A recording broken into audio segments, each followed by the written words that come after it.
Hola chicos, hola chicas. En este video vamos a hablar sobre el pensamiento republicano y el ideario liberal. Todo esto durante el siglo XIX.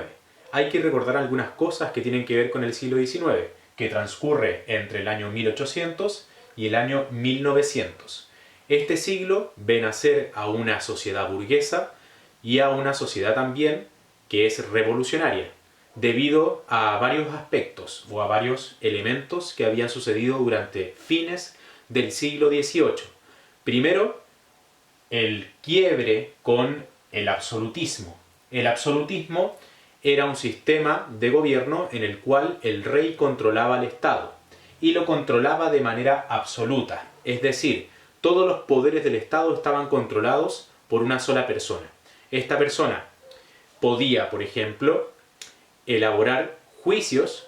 Si a una persona se le presentaba delante del rey, este rey podía eventualmente establecer una justicia para esa persona. Pero no tenía que preguntarle a nadie por la sentencia que le podía dar. En el ámbito legislativo, el rey era el que creaba las leyes. Si al rey no le gustaba algún tipo de ley, el rey simplemente la derogaba o la cambiaba por otra que sí le gustara. Y en el ámbito ejecutivo, obviamente el rey ejercía el poder. El rey controlaba a la sociedad estableciendo control en base a la fuerza militar. Bien, este absolutismo comienza a resquebrajarse durante fines del siglo XVIII, principalmente por dos hechos históricos muy relevantes. El primero de ellos es la independencia de Estados Unidos en el año 1777. Y el segundo de esos hechos es la Revolución Industrial durante el año 1789. En el año 1777 en Estados Unidos se genera todo un debate que tenía que ver con por qué ciertas personas tienen poder si no necesariamente son las mejores para gobernar. En este caso, ¿por qué hay reyes? Porque hay reinas que tienen poder político, sin embargo no tienen las capacidades para poder gobernar.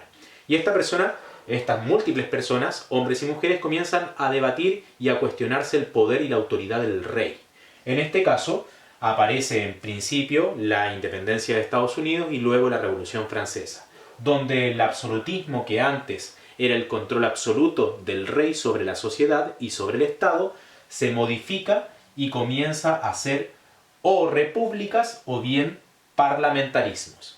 La diferencia entre estos dos sistemas es que el parlamentarismo conserva el poder del rey, pero le quita cierta importancia o cierta influencia y le entrega a gran parte de la sociedad burguesa parte del poder que antes había sido absoluto del rey.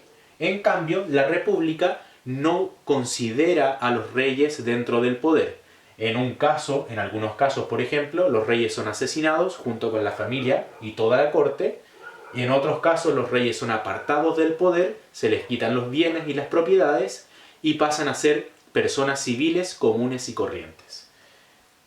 La república y el parlamentarismo lo que hacen es dividir el poder en tres partes. Uno de ellos es el poder ejecutivo, es decir, desde ahora en adelante va a haber una elección de cargos para que gobiernen el Estado. En otro punto, el poder legislativo, que va a tener como finalidad y principio crear leyes y además fiscalizar que el Ejecutivo o el gobierno haga las cosas de buena manera. Y finalmente, lo que tiene que ver con la justicia. La justicia va a ser un poder separado y el gobierno ni los legisladores van a tener posibilidad de emitir juicios para las personas. Si es que alguien comete un delito, van a ser los tribunales de justicia los que decidan qué pena va a tener esa persona.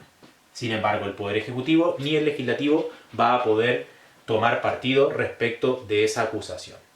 El objetivo final es intentar dividir los poderes para que no se vuelvan a concentrar en una sola persona, como sucedía en el absolutismo.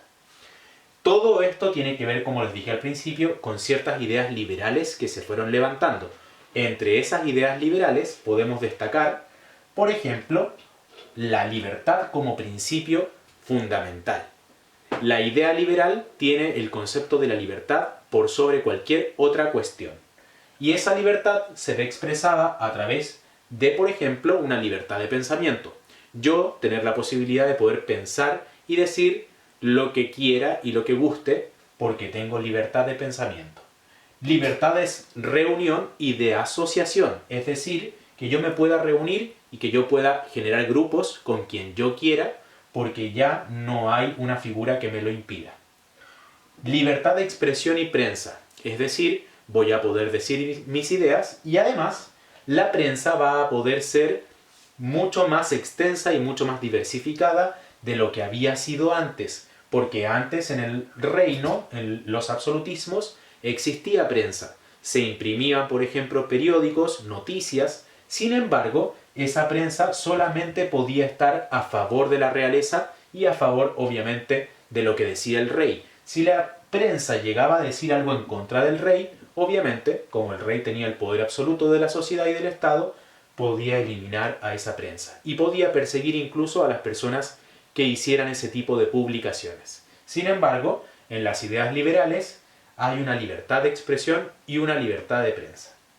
Finalmente, la libertad religiosa. Las ideas liberales plantean entonces que cualquier persona puede tener la religión y el pensamiento dogmático que desee.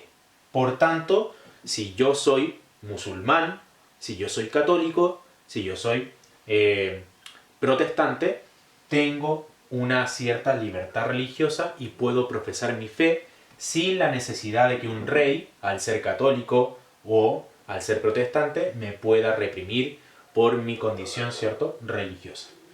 Todo esto, también de las ideas liberales, nos lleva a una cuestión bien interesante y que vamos a seguir estudiando más adelante. Es el tema de la propiedad privada.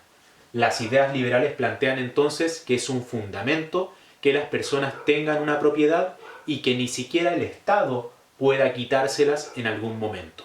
Eso asegura que las personas puedan tener seguridad en un espacio determinado y que las leyes van a estar a su favor en cuanto tenga algún tipo de inconveniente o problema y que las propiedades siempre van a ser de esa persona. Esto lo planteó un pensador que se llama John Locke, un inglés, en justamente el siglo XVII hacia el siglo XVIII, que da principio a lo que vamos a denominar como otra gran revolución, que es la Revolución Gloriosa en Inglaterra.